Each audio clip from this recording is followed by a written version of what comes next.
Hey everybody, welcome to the LiveCast Conversations with, as always, I'm your host, Gene, and this show is brought to you by Pealed Back. This is episode 73, and we get to have my friend Barri Harris on. Barri has spent the past 20 years transforming the way people work as she progressed in her career as a manager, director, and CFO.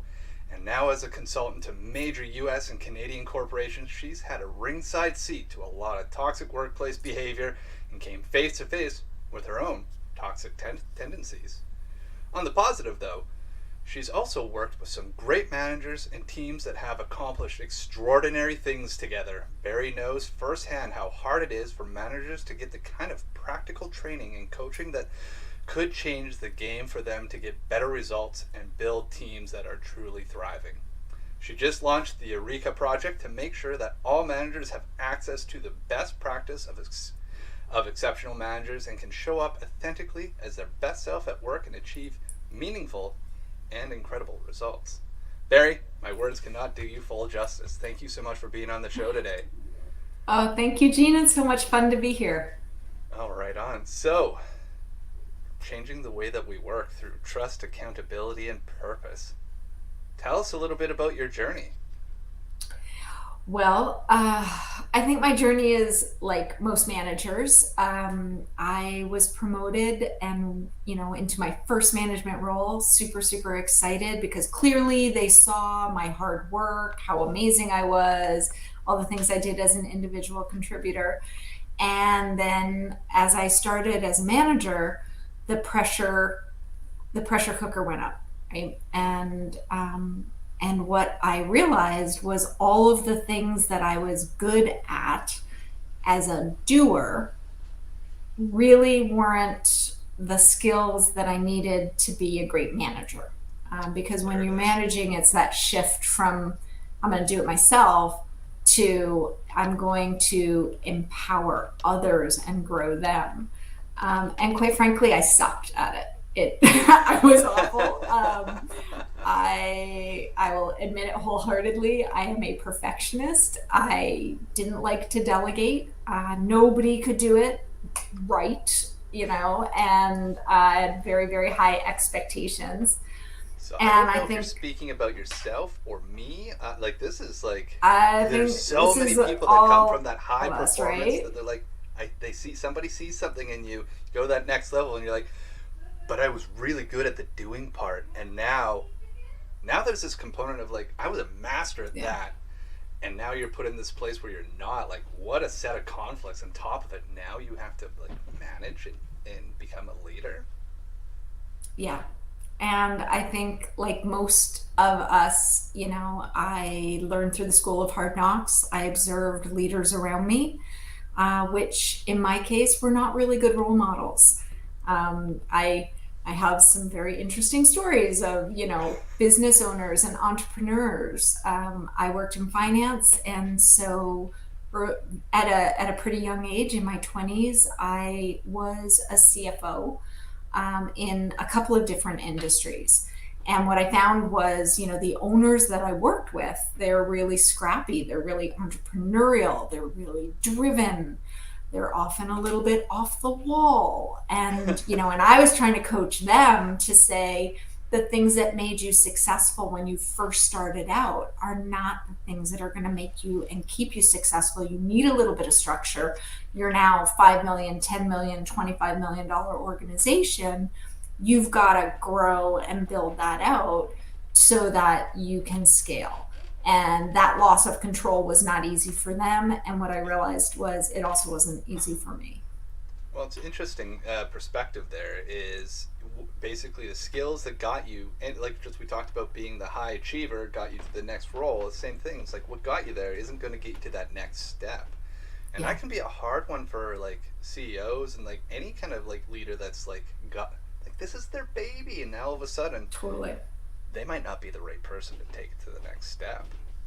Yeah. And it's, as you're working for someone like that, what it takes to build trust so that they will release some of that control to you.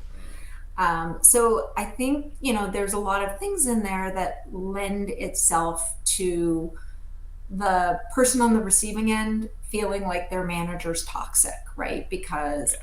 they're like, I would like to grow, I would like to take stuff on, but they're just treating me like a hired hand and delegating out tasks and then chasing me. Where are you? Where were you on this? Right? That micromanaging kind of Yeah. feeling. And we know that that's not what inspires people to perform at their best. No. And Well, so, really not, is it? yeah. For me, it was a long journey of trial and error. And I'm now at a place in my career where I feel really excited to be able to look at early in career managers and say, like, you actually don't need to do it this way. Like that old command control kind of thing, be tough, be driven, push people to, I mean, I still work with managers today whose attitude towards, change or whatever is, well, they just have to because they're my employees and that's their job. And if I Yeah. tell them to do it, they just have to. It's like, well, I'm pretty sure humans don't work that way. And I'm quite sure the Great Resignation is telling us that people are voting with their feet that they don't want to do it that way anymore. Yeah. Well, yeah, and it's interesting to say you're not the first person on this show that's talked about the Great Resignation in the last 2 months, Mm-hmm. and having that mix of like it's interesting. The word push like came up. Be like to be an entrepreneur, to be a leader. There is a component of like you're pushing yourself and do like you're stretching for more.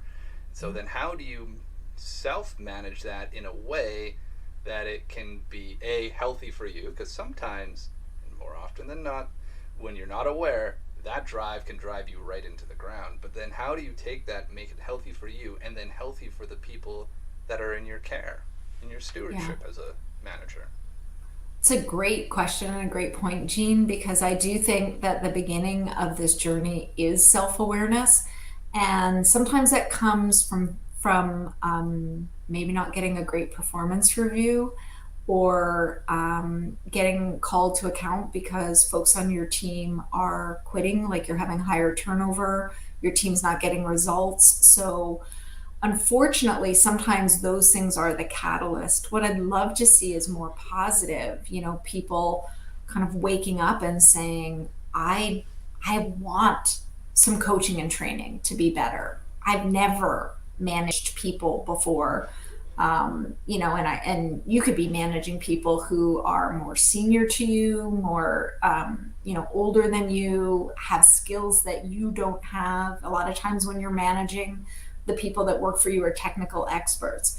But, each of us has to really learn what is our style and how can we show up in a way that's really going to help our teams and ourselves Yeah.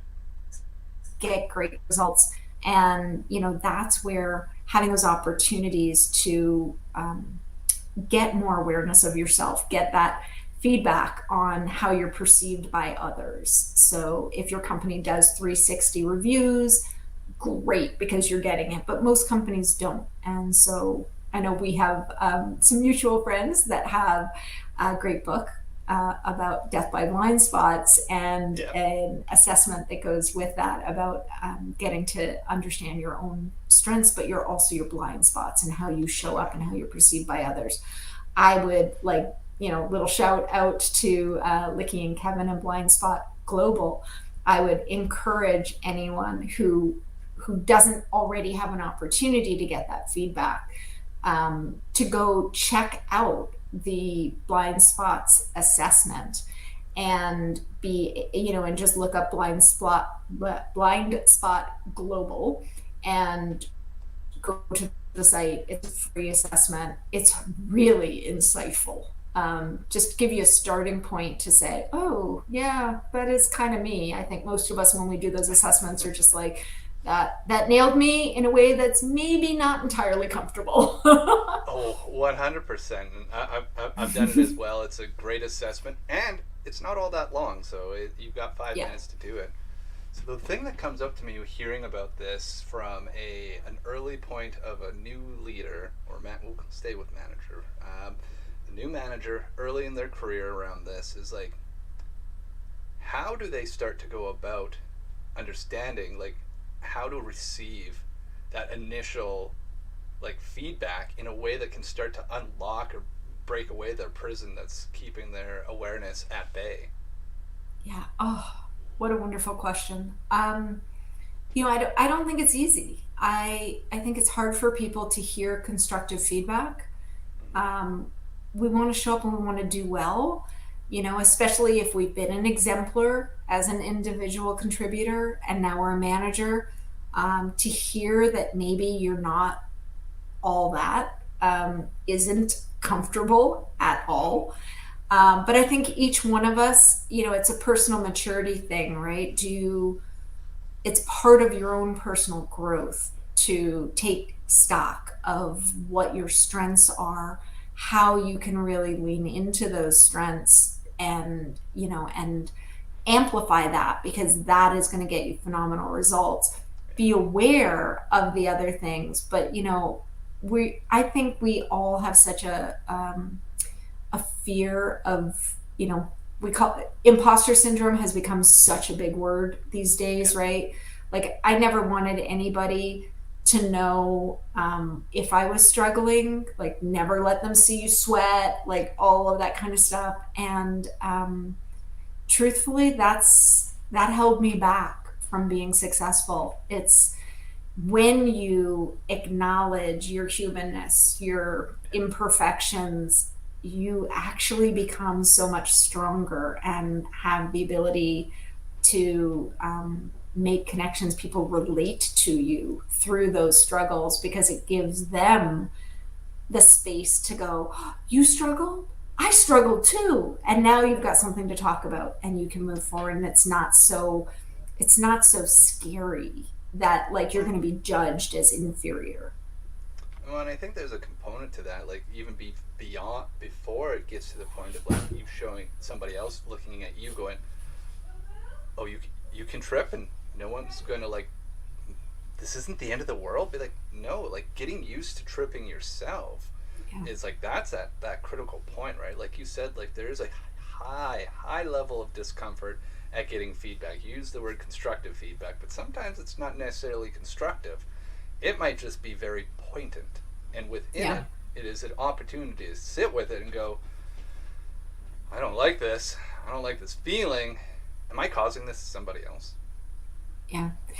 What you're talking about, to me, like in the in the development world, we refer to as fixed mindset and growth mindset. There it is. So growth mindset really allows you to get comfortable with failure and mistakes and recognize that you're on this journey and you're not going to be perfect right out of the gate.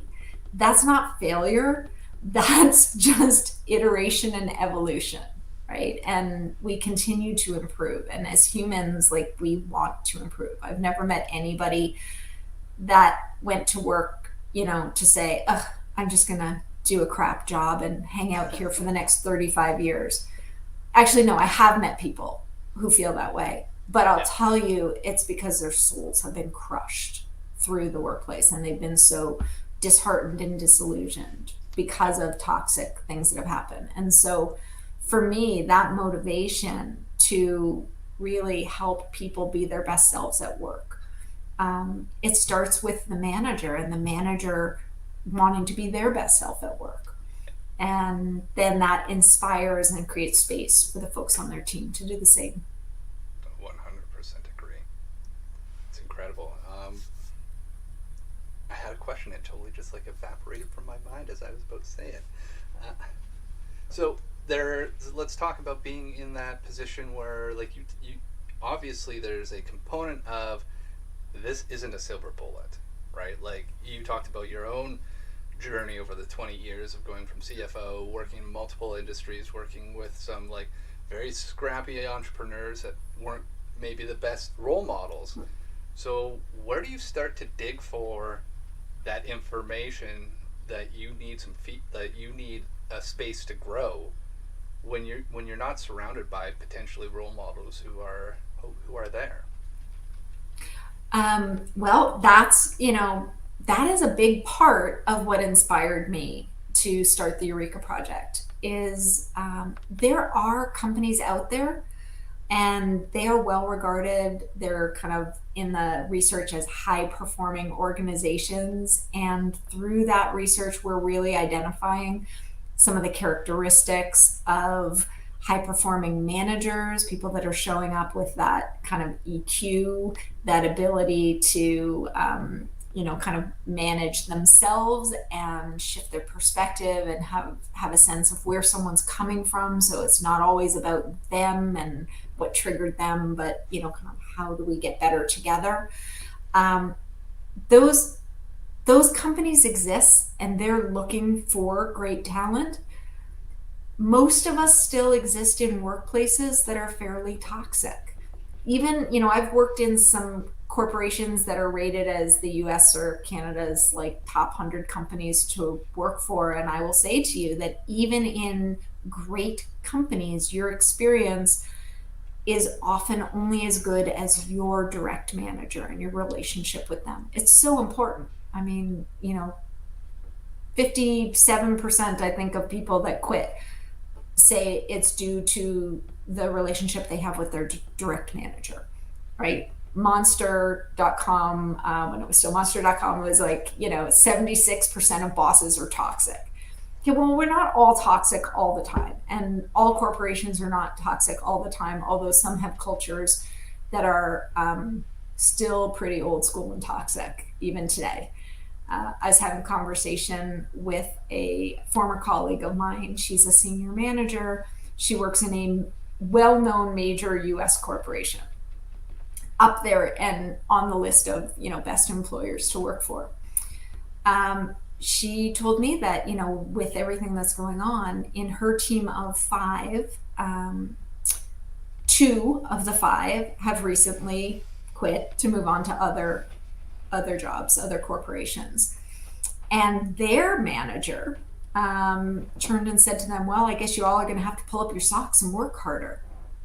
Okay, so three of you will now do the work of five of you because we're not going to miss a beat. And by the way, the fact that it's COVID, the fact that your kids are home, the fact that you're dealing with all of these other stressors going on, I don't care. Because I'm held accountable to these results. Therefore, you are going to work harder. Okay, there's the that's word right happening. there, the accountability part, right? It's like Mm-hmm. when these things start to change, it's like, what are we actually holding accountable, right? Now, KPIs are important to a business, that they are part of the story, and what is it that we're actually measuring on the people front? Because I think that's what goes up, undocumented. And there's that old saying, what get measured get improved upon. Yeah. So what you measure matters. That's right. Opportunities to measure the people. It's like to measure the souls, to measure the heart value of a company versus the bottom line financial metrics of a company. Yeah, and because a lot of those things feel like soft measures until you start to see them translate into retention and NPS scores and things like that, you don't see them in the same way you see those operational results. It's hard to realize, in that same example with, the manager holding the other three to do the work of the full five. I know lots of other situations where faced with similar kind of numbers and concerns, the manager sits down with the team and says, all right, let's all put it out on the table. Let's talk about what all our priorities are. What are we working on? Like, let's recognize where we're at, what constraints we have, and let's peel back to say, out of all of this stuff that's all important, can we narrow it down and figure out, like using the 80-20 rule, can we find the 20% of the work that if we focus on that is going to get us 80% of our results? So now you're not trying to do everything. You're being a little bit more discerning and you have more choices, but you're also inviting people into that conversation. So now it's not happening to them, they're part of the decision making. Yeah. So Yeah. huge shift in attitude, in, whether like now if I'm a manager in that group, and I'm one of the three left over, well, now I'm like, okay, well, we're in this together. Yeah. And that's a big change, right? That's where I see the difference between high performing organizations and teams and ones that are still struggling with some old dinosaur culture. Well, it brings it right back down to healthy relationships, right? And actually, Mark Mm-hmm. Gordon's watching, and he sent us this note about healthy relationships in the workplace, especially between management teams and members, are vital to Yeah. productivity and great culture.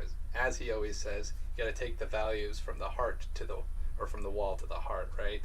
Yeah. So thank you, Mark, Totally A, agree, for Mark. watching and for engaging with us there. Yeah. And But I agree with you, Mark. I'm going to jump in, Jean, because I'm yeah, go super for it. excited. I totally agree with Mark's perspective. It, we see on TV so many times where the manager treats the subordinates like they're cogs in a machine and you're replaceable and you're not really a human being, you're just someone who has to, you're a resource, right? Like any other replaceable resource. And that is not motivational. Like, I'm sorry, that's not going to make me want to work my hardest. No. When I feel like devalued and there's nothing special about me. But the other conversation, when you're coming together, like, that's a team where everyone has their backs and now each individual is valued for their contribution and everybody comes together like pieces of a jigsaw puzzle. Oh, I like that analogy. It's also like when you've got each other's backs, like you would when you're in the foxhole, all their backs are together versus being the lone wolves and like Mm-hmm. scattering.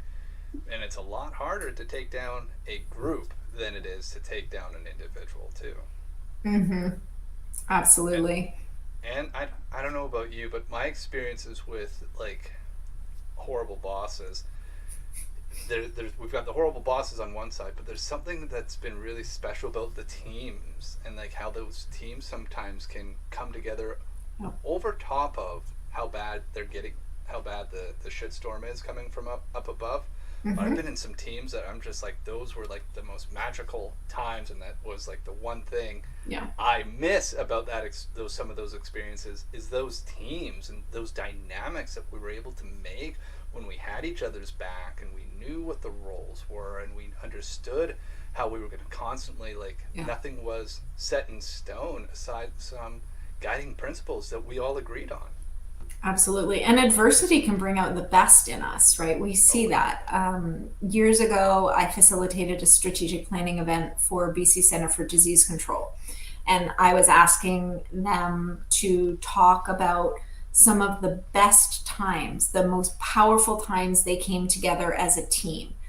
Now, this was an organization, when you work in healthcare in the absence of a profit motive, what often motivates people is ego and building their own little like kingdoms, right? You've got Yeah. veto power, but there's not a lot of incentive to compromise or collaborate. Um, so what was so powerful was across the board in that room, and this was a while ago, this was about 15 years ago, so they all talked about SARS back in the day, right? SARS, and how they worked extra hours, everybody pitched in, but what they really felt was that sense of everybody coming together for a shared purpose. They knew what they needed to do. They knew why they needed to do it. All the oars were rowing in the same direction. Yeah. And I think as a manager, when you learn how to do that, to create a shared vision, to get people to really connect to meaningful work, a sense of shared purpose, now we're all motivated for the same goals. We know where we're going. And now it becomes okay, how do we bring out the best in each of us so that we can get there together. Yeah. Well, it's if you think like I don't know if this was Elon Musk way back in the day, but someone talked about when you have that North Star, and all the people you think of them as vectors of energy.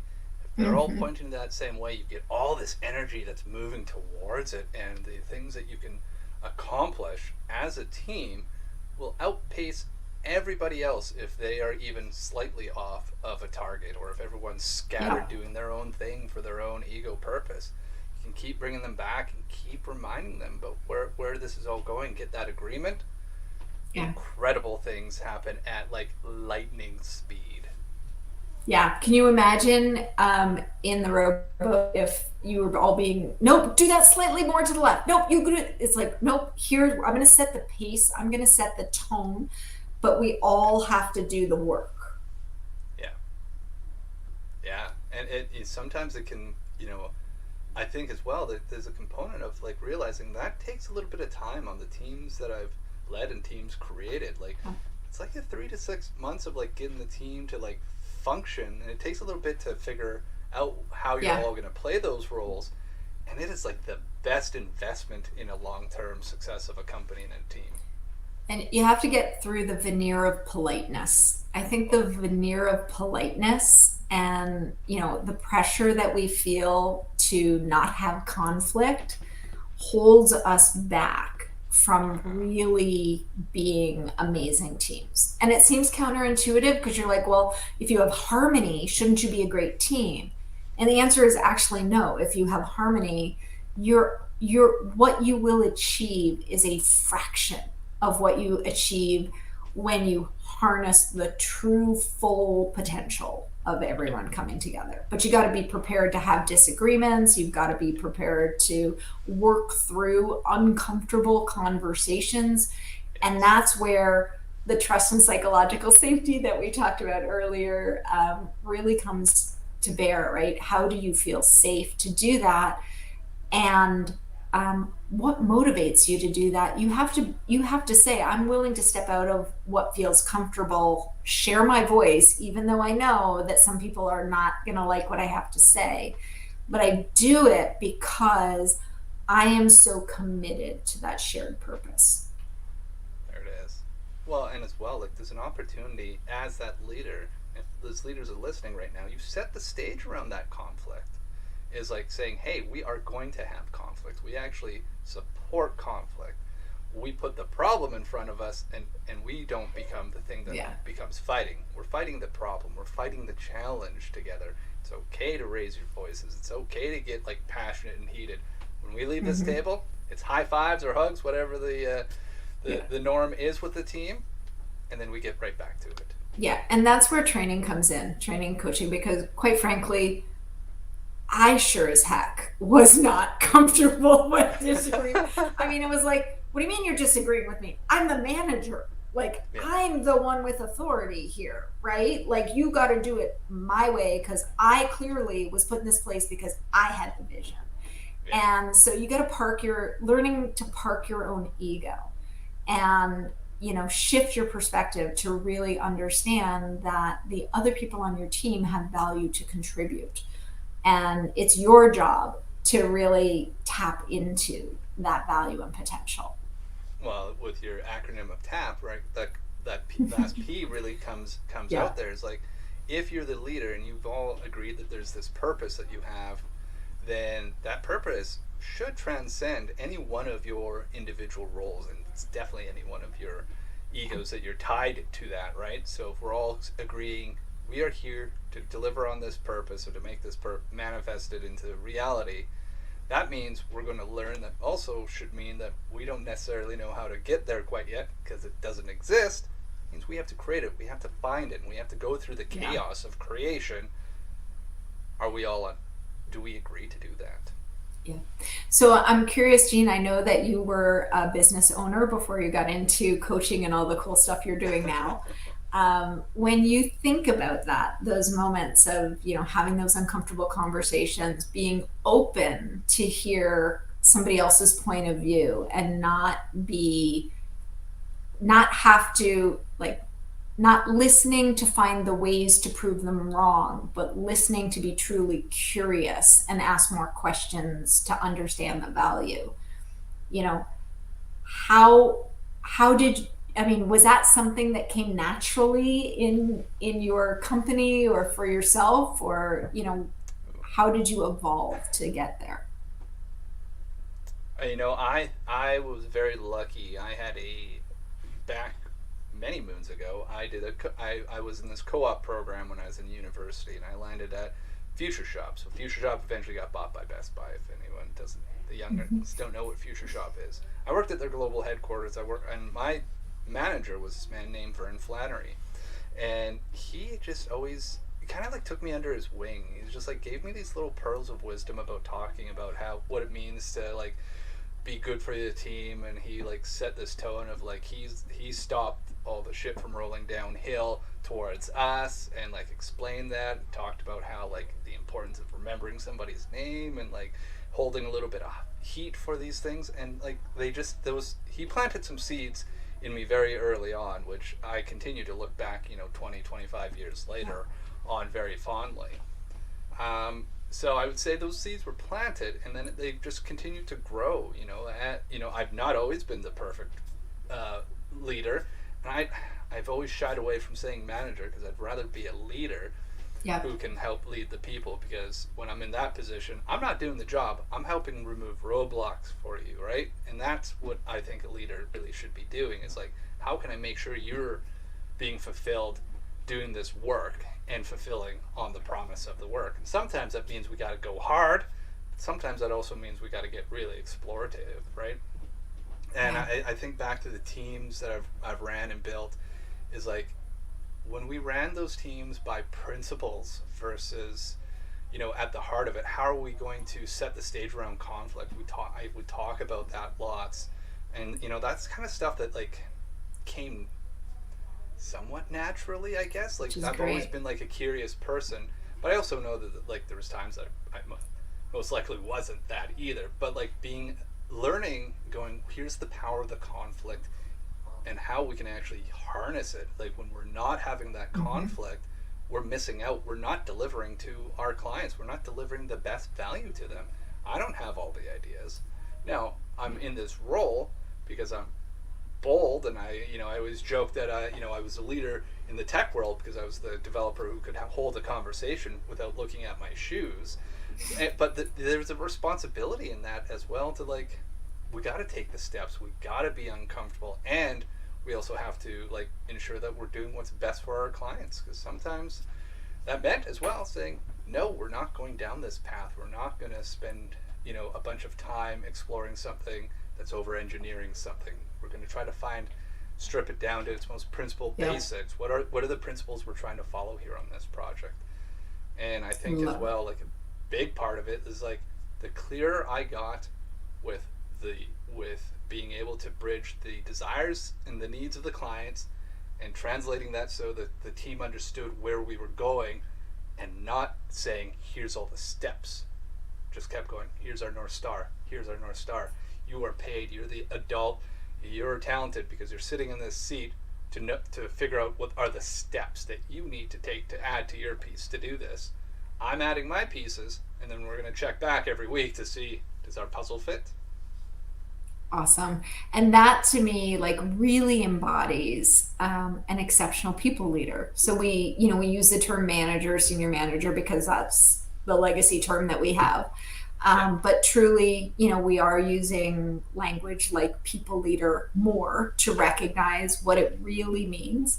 We're not there to dot the I's and cross the T's on everybody's work, but in yeah, fact to create that North Star, as your mentor manager did, in give the context, bring key things that we know in the culture of the company or for the customers really are important to success, so that we're helping people make better decisions. When people feel empowered, when they feel supported, like their manager has their back, the factor by which they outperform the average is astounding. Like Yeah. I'll find the number. I don't want to quote the wrong one, but like it is absolutely astounding. And those are the memorable experiences that if we're lucky enough, we have in our work. But for far too many of us, we don't have those managers. We don't have training programs that help us kind of sit with whatever bad experiences we have, the baggage we all carry. We all have different baggage, but we all have baggage that we have to work through to, to really get comfortable and step into a role where we're not trying to do it all ourselves, but we're really there to work through others. The concept of servant leadership is so powerful. I think some people are starting to take it down a different road that is, like very, very kumbaya. But the concept, I think, was very positive in that to be a good leader, you're not putting yourself and your personal needs first. As I learned from Mark Gordon, and it's now my favorite mantra. We is greater than I, which really means the relationship is more important to me than my need to be right. That's a huge one when you hit that That's a point. and that's a huge, huge piece. And one thing that I'll add on to it when you ask the question about like what's the experience is like there is when I hear the servant leadership that there's two veins of it, and maybe the kumbaya one. It's like it doesn't matter. We're all like here in this together. As the leader, you have a responsibility, in my opinion, to hold what accountability means, right? So there is an accountability of like, well, we've agreed that you're going to show up, and we've agreed that if you've made agreements around the quality of that work or the timing of that work, and you're not being and the leader chooses not to hold that team accountable for it. I also seen in the past where those teams performance goes this way in a big fat hurry. Mm-hmm. Absolutely. For me, when I think about accountability, I think about it in two ways. First is, are we doing the right things? So accountability really helps with aligning what we're doing to the value that we need to create. So, Yeah. are we accountable to achieving that shared purpose? What are the things that are going to make the biggest impact? We can't do everything. We're always trying to do way too many things. Like, oh, we should do that, we should do that, we got to do that too. Oh, all those things are really important and they all need to be done. Well, guess what? Like, you got to strip it back. And if you're on cross functional teams, you have 20, minimum 20 very urgent, important priorities at any given time, right? Often, a lot of companies are like, oh yeah, well, we have 100 initiatives underway. And I'm like, yeah, how's that working for you? And we consistently we don't understand why are we missing the mark. Yeah, because we're a mile wide and an inch deep. Yeah. So I think it starts with being accountable to do the right things at the right time, but then to really follow through. So to have people find intrinsic motivation versus external motivation or consequence or whatever. There are a lot of parallels to parenting. And I didn't realize it until I became a parent. Not saying that your team is children, because parenting a child, you're very directive. They don't know what they don't know, and you need to help guide them. But when you're parenting a teenager, a young adult, an adult child, this is where relationships fall apart with a parent and child, right? Because if you're still trying to control everything so that they do it right, then their behavior is a reflection on you. Whereas if you're recognizing them as autonomy, like independent, their own person, they have to think this through, they have to find their motivation, their why for why they're going to do a good job. Now we're getting more into how do you support, How are you a people leader of adults? You're giving them Yeah. space to really find their groove to do their best work. Yeah. You just you put a little bow on it, just beautifully, Barry. Oh, thanks. I have teenagers, and so I have been reflecting on this recently as my Yeah. son has procrastinated his college applications down to literally they are due on Friday. Um, and you have to, what happens, right? So Yeah. you can coach, you can guide. My mom said you should plant him in a chair and not let him out until he's done, and I was like, no, actually, no, that's not like that's how it was when I grew up, but that's not how we're playing it now. Yeah. Because if he doesn't want it, if he's not inspired for that goal, I can get him through the first hurdle, but he's not going to get himself the rest of the way. And I feel the same way in managing teams.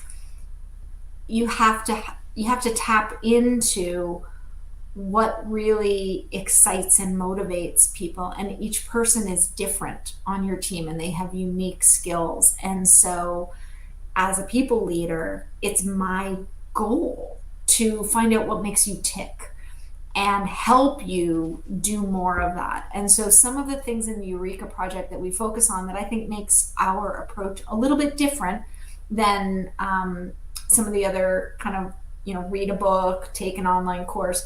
We really get into the practice of it. How do you apply these concepts and start to show up a little differently, because it's a little uncomfortable when you do, right? You're changing the way you're showing up. Is it going to work? Is it not going to work? Do I want to do this in prime time? And just like in the old days with the parenting books, I read it, there was a case study, I did it with my kid, and oh, I did not get the result. It was not nice and neat and tied up in a bow. That happens in the real world too, right? Yeah. Because we're all humans. You have no idea what somebody else's baggage is and what that might trigger for them.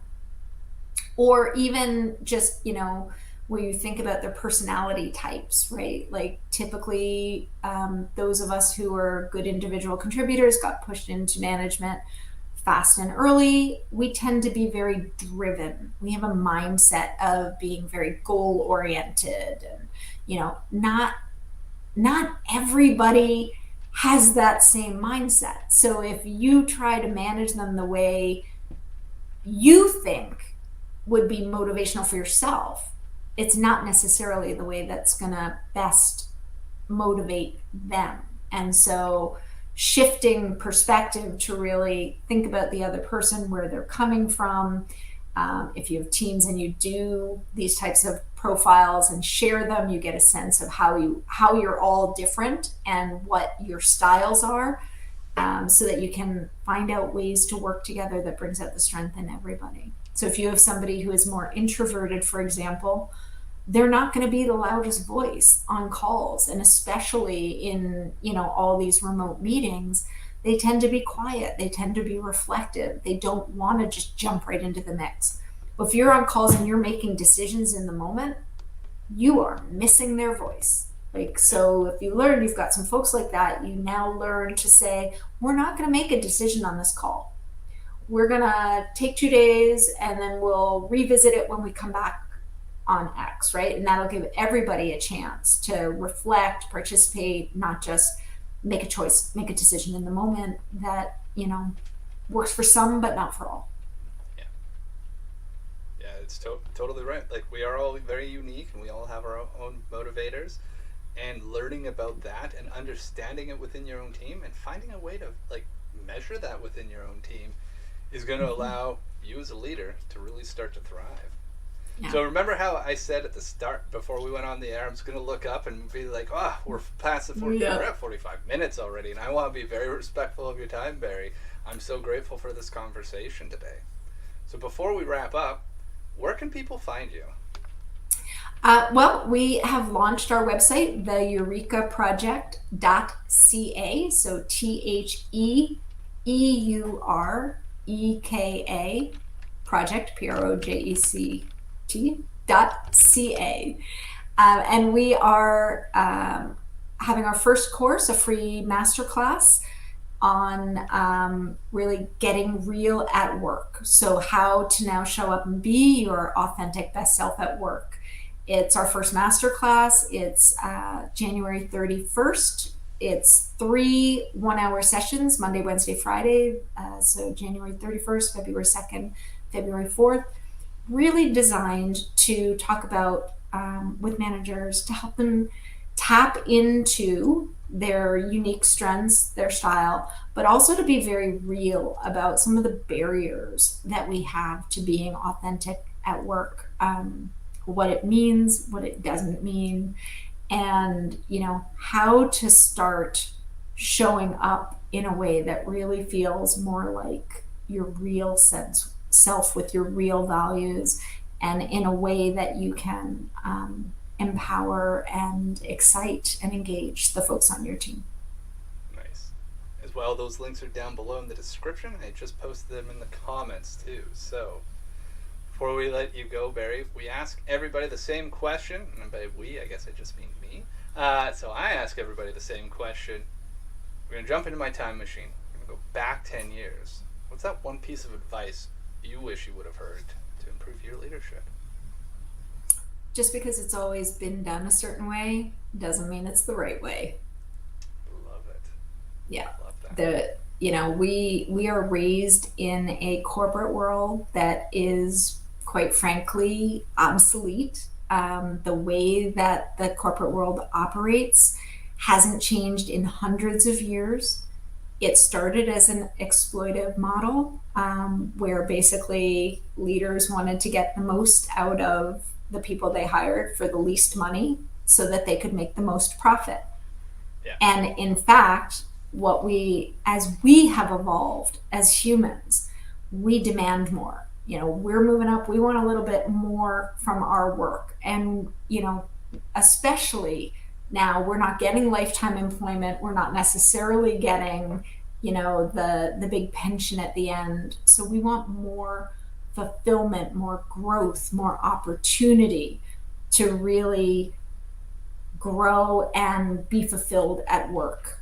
So that's where I say there is a new world emerging, and it's a world with thriving workplaces, and we need great managers to be in those thriving workplaces, to be the people leaders. Love it.